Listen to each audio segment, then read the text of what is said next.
Tantric Visions of the Divine Feminine. Here we have my copy of a Chinnamasta image I found online.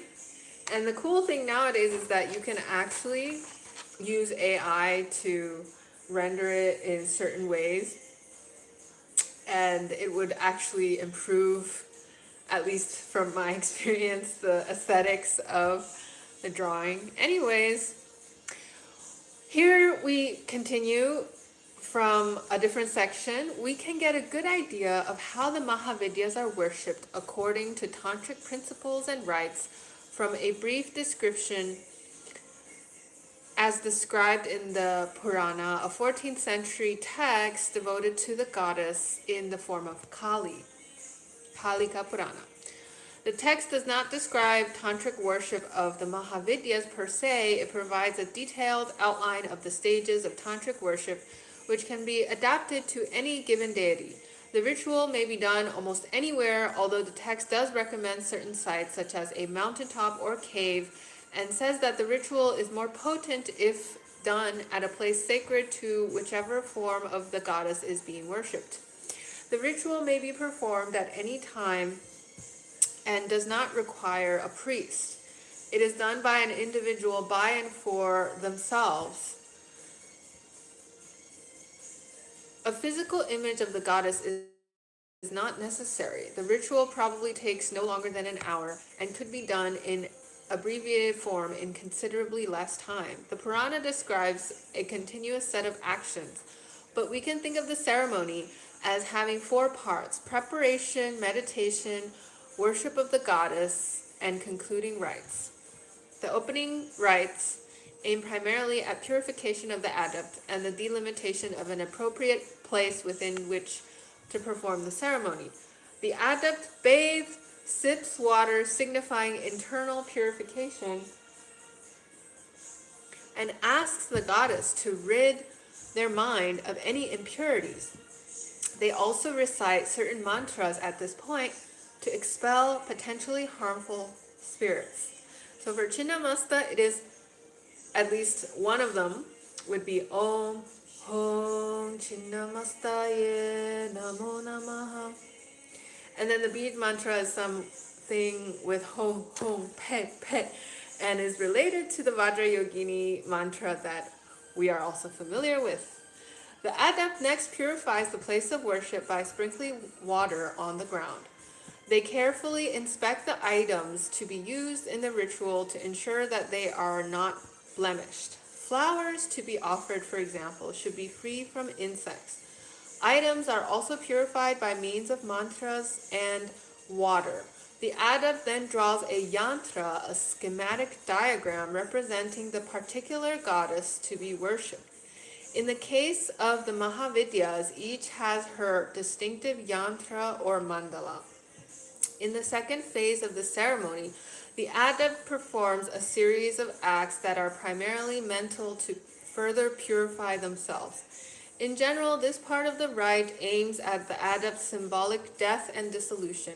The text says that the body is composed of impure elements, mucus, feces, urine, and so on, and such is unfit to be an instrument of worship. The adept's symbolic death is followed by their mental recreation of the world, and most important, by the appearance of the goddess herself. Assuming the correct posture and practicing breath control, the adept begins a ritual that releases their life force, the jiva, from their body. He imagines his life force passing, or their life force passing through different stages, each connected with an element: earth, water, fire, air, and sound. Finally, identifying themselves with space, they imagine their life force leaving the body through the top of their head. This signals their symbolic death. The adept then dissolves the body, which is a microcosm of the universe, also representing the physical world as a whole. The adept imagines the body dissolving, then imagines it burning on a funeral pyre, then imagines the ashes blowing away. and finally imagines a shower of pure nectar cleaning the place where the body had lain and been burned. In effect, the adept has destroyed the cosmos and themselves by reducing to their elemental constituents. The ultimate purification is now complete and they are ready to be reborn. Recreation of the cosmos and the rebirth of the adept begins with the adept pronouncing the seed syllable of the goddess. He then visualizes, or she visualizes, the different parts of the cosmos in forms of letters, syllables, or mantras. They complete the recreation of the cosmos by visualizing the goddess herself seated on a throne in the center of the world, which is imagined as her mandala. Next, the adept identifies with the goddess by placing a flower that they have been holding in their hands on the top of their head and says, "I am this." The adept reinforces deification with mudras and mantras that identify parts of the cosmos with parts of their body. Having provided themselves with a new divine body, they are now prepared to undertake worship of the goddess. This begins with inward worship. The adept imagines the goddess and her attendants dwelling in their heart. They picture the goddess by reciting her dhyana mantra, which often describes her in great detail. They then transfer the goddess from their heart into the yantra they have drawn on the ground by exhaling through their right nostril onto a flower. The transference to the yantra can also be done with mudras, hand gestures, with which the adept catches the goddess and places her in the yantra. The adept now praises the goddess with hymns and treats her as an honored guest by offering her various articles physically or mentally. The actions are similar to temple puja, but in contrast to elaborate and costly temple puja, in this ceremony the adept offers the goddess little more than purified water and flowers. The text instructs the adept throughout this part of the ceremony to constantly repeat the goddess's special mantra, which is said to be identical with the goddess herself. Outward worship of the goddess in the mandala, who can be any of the 10 Mahavidyas, closes with a final offering, usually consisting of rice or some other grain. The adept may also make a blood offering. An entire chapter in the Kalika Purana suggests offerings appropriate to the goddess and the rewards that may be expected from them. Among the Mahavidyas, Kali, Tara, and Chinnamasta are fond of blood offerings, so these are recommended in their worship, while Mahavidyas like Kamala do not receive such offerings. The adept now dismisses the goddess by circumambulating the flower that represents her and mentally visualizing her return to her normal abode, heaven, the adept's heart, or some particular holy place. If the goddess is visualized as returning to the worshipper's heart, the adept smells the flower that represents her, inhaling her as it were, and then places the flower on their head. With the worship of the goddess complete, they finish the ceremony by erasing the yantra or mandala and disposing of the remains of the offerings.